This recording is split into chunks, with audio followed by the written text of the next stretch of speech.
अस्सलाम वालेकुम नाज़रीन, उम्मीद और दुआ करता हूँ कि आप लोग जहाँ जहाँ पर होंगे खैर वाफियत से होंगे। नाज़रीन, कभी आपने देखना है कि कोई भी शख्स किस कदर काबिल है या किस कदर पॉजिटिव है ज़िंदगी को लेकर, अपनी फील्ड को लेकर, अपने लोगों को लेकर, तो देखिए कि वो बात क्या करता है।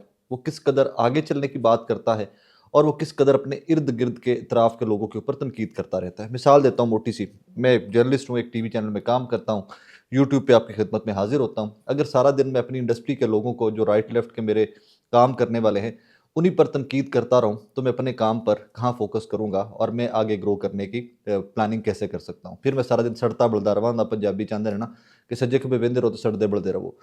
मरियम नवाज़ साहिबा जैसे कैसे भी बनी हुई है चीफ़ मिनिस्टर पंजाब, इनकी सियासत बड़ी अजीब-सी है। ये ऑपोज़िशन में थे तो इनकी सियासत जो थी वो इमरान खान साहब की थी। ये हुकूमत में आ गए हैं और वो बंदा अडयाला जेल में बैठा है और इस पूरी जमात की और इस पूरे ख़ानदान की सियासत इमरान खान साहब के नाम के ऊपर है। इनके पल्ले ही कख नहीं छोड़ा इमरान खान साहब ने। मुझे बड़ा दुःख हुआ, कल ये सरगोदा में वहाँ पर स्पीच कर रही थी, बच्चों से बात कर रही थी, यूनिवर्सिटी के बच्चों से, और इन्होंने एक हसान न्याज़ी साहब, उनकी शख्सियत को लेकर जो ज़हर उगला वहाँ पर, जिस तरह की कमेंट्री की, जिस तरह उनको निशाने इबरत बनाकर दिखाने की कोशिश की बच्चों को, मुझे एक्चुअली बहुत बुरा लगा। कहानी सादा सी है। यस, हसान न्याज़ी ने खड़े हुए कोर कमांडर हाउस के बाहर तकरीर कर रहे थे, गाड़ी के ऊपर खड़े हुए, किसी ने जनरल साहब की पेंट उनको दी और उन्होंने पेंट के ऊपर कर लहरा दी। मैं उसको एक कोई पॉजिटिव हरकत मैं कभी नहीं कहूँगा कि ये बहुत अच्छा किया था हसान ने। No, no, no, no, no. ਉਹਦੀ सज़ा 10 साल नहीं सी है। सज़ा 10 साल या 25 साल या 50 साल किन चीज़ों पे बनती है, मैं आपके गोशगुज़ार करता हूँ। सबसे पहले, नायब के दफ्तर के ऊपर हमला किस जमात ने किया था, किसकी मौजूदगी में किया था, लाहौर पथराव किसने किया था, उसकी कितनी सज़ा हुई, किस-किस को सज़ा हुई, मैं मरियम नवाज़ साहिबा से पूछना चाहूँगा। सुप्रीम कोर्ट के ऊपर हमला किस जमात ने किया था, कितनी-कितनी सज़ा हुई, मैं वो पूछना चाहूँगा। यहाँ पर कहते हैं कि जनाब इदारे के ऊपर हमला था, किसी एक बिल्डिंग के ऊपर कोई बंदा दाखिल हुआ या जो यूनिफ़ॉर्म की तज़हीक हुई है तो इदारे के ऊपर हमला था। तो क्या सुप्रीम कोर्ट पूरे इदारे के ऊपर हमला नहीं किया गया था दैट टाइम? तारिक अज़ीज़ मरहूम और अख्तर रसूल के अलावा किस बंदे को सज़ा मिली वहाँ पे? आज कहते हैं 9 मई के जो तमाम हमले थे इमरान खान की प्लानिंग थी। तो सुप्रीम कोर्ट का हमला क्यों नवाज़ शरीफ और शहबाज शरीफ की प्लानिंग नहीं था? वहाँ पर 2 पार्टी के वर्कर्स को सिर्फ़ क्यों ज़िबा किया गया था या उनके कुर्बानी क्यों दी गई थी? वहाँ पर भी हज़ारों लोग गिरफ़्तार होते, पूरे ख़ानदानों के ख़ानदान गिरफ़्तार होते, नहीं हुए थे। आगे बढ़िए, किसके जलसों के अंदर ये जो वर्दी है इसके पीछे दहशतगर्दी है, ये जो दहशतगर्दी इसके पीछे वर्दी है, किसके जलसों के अंदर ये नारे लगे थे? या हम सुनते थे मंजूर पश्तीन और अली वज़ीर के जलसों के अंदर लगते थे ये नारे, या फिर हमने पीएमएलएन के देखे हुए हैं ये जलसों के अंदर, जब आप लोग ऑपोज़िशन में थे तो आपने जो हदें क्रॉस की थी उनका तो कोई बनता ही नहीं है, जवाज़ ही नहीं बनता, और आज आप बच्चों में बैठकर नफ़रत फैलाने और उन नौजवानों के करियर तबाह करने और लोगों को एश्योर करवाने पे तुली हुई हैं कि वो 10 साल के बाद रिहा होगा। और 10 साल के बाद जब वो निकलेगा तो उसकी ज़िंदगी बदल चुकी होगी, दुनिया बदल चुकी होगी। हैदर मजीद का क्या कसूर था? मरियम नवाज़ साहब, आपको तो पता भी नहीं है कि 9 मई के बाद कौन-कौन से लोग किस कदर अज़ियतें काट कर आए हैं, जिनका लेना-देना ही कोई नहीं था न 9 मई से। जाए पूछें वो इकबाल मसीह, तारिक मसीह कौन था जो माली था? जाकर पूछें वो डिलीवरी बॉय कौन था जो इतना टाइम अंदर काट के आया? क्या वो पॉलिटिकल एक्टिविस्ट था? क्या उसने कोई हमला किया था? आप लोग सिर्फ़ एक नैरेटिव, अपनी है नहीं क्रेडिबिलिटी, अपने पल्ले कख नहीं है, लोगों के वोटों से आए हुए नहीं हैं। एक रट लगाकर 24 घंटे हसान नियाज़ी, हैदर मजीद, इमरान खान, फलाना इंतशारी, फलाना इंतशारी, फलाना इंतशारी। तुहाडे नालों वड्डा इंतशारी केड़ा है यार? आप ज़रा वो असेंबली के फ्लोर के ऊपर खड़े होकर ख्वाजा आसिफ की स्पीचेज़ निकलवाइए। ख्वाजा आसिफ ने फ़ौज और फ़ौज के सरबराहान के ऊपर कैसे तनकीद की थी। सरदार याद सादिक की वो निकलवाइए स्पीच, जिसके ऊपर वो पसीने थे, टाँगें काँप रही थी, हमारे पास आए, वो स्पीच निकलवाइए।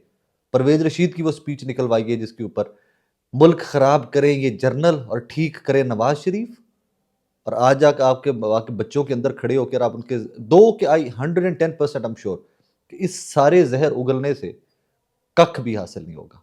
इनका एक बंदे का ज़हन ये नहीं बदल सकती कि ये हसान न्याज़ी, इमरान खान या किसी भी बंदे के खिलाफ खड़े होकर वहाँ पर स्पीचेज़ करते रहें, तो बच्चों ने कहना है कि ओए होए होए साडे मुल्क नाल ते की ज़ुल्म कर गया Imran Khan. And let me tell you one more thing, आज ये लोग हुकूमत में हैं, तो ये एक सफ़े का प्रचार और एक सफ़ा पीक पे चल रहा है। कल को ये ऑपोज़िशन में होंगे, तो ये किस कदर ख़तरनाक होंगे आपकी सोच है। मैं आपको उसकी वजह बता सकता हूँ। पाकिस्तान की इमरान खान ताकतवर तरीन सियासतदान at this moment, popular most politician at this time.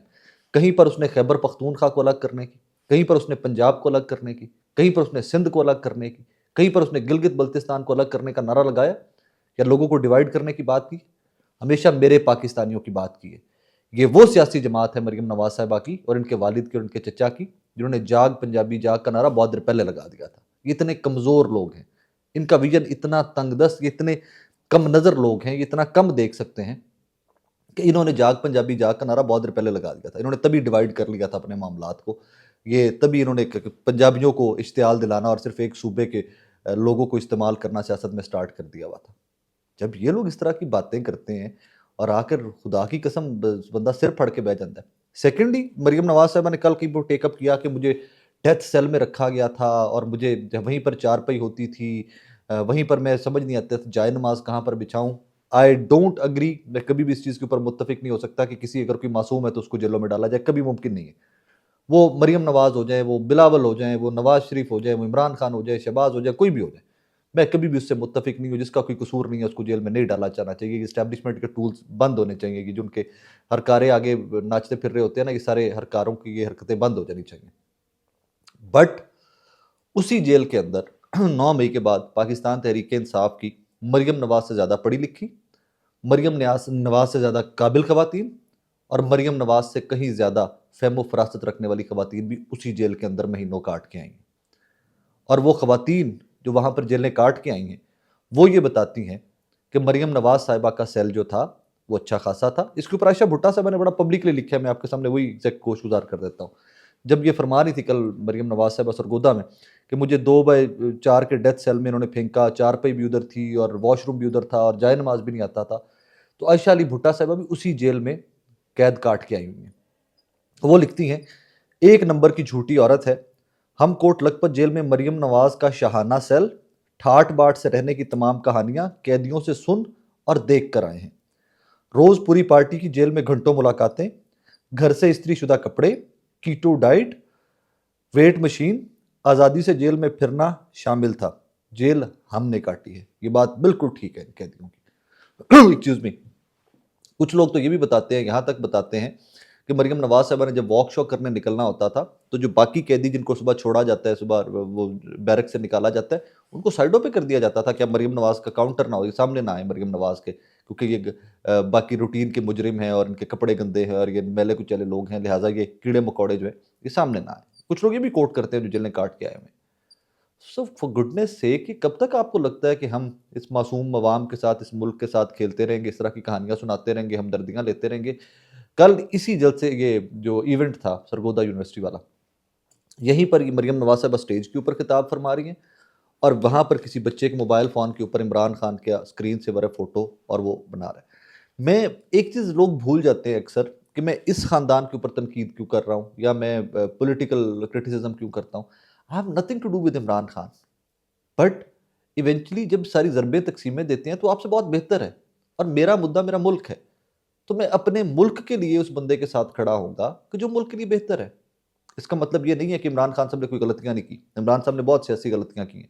अपने वुज़रा, मुशीर लगाना, बहुत सारी गलतियाँ इमरान खान साहब की, जिसकी कीमत दी है उनकी पार्टी ने भी। लेकिन इन लोगों से कम वो बहुत बेहतर है। इमरान खान ने कभी बाहर आकर, मैं आपको दावे से कहता हूँ, इमरान खान ने कभी आकर बाहर आकर 24 घंटे इनको डिस्कस नहीं करना। वो आगे की बात करें और फिर वो जहाँ पर इनको डिस्कस कर देते हैं, वहाँ पर इनकी चीखें निकलती हैं।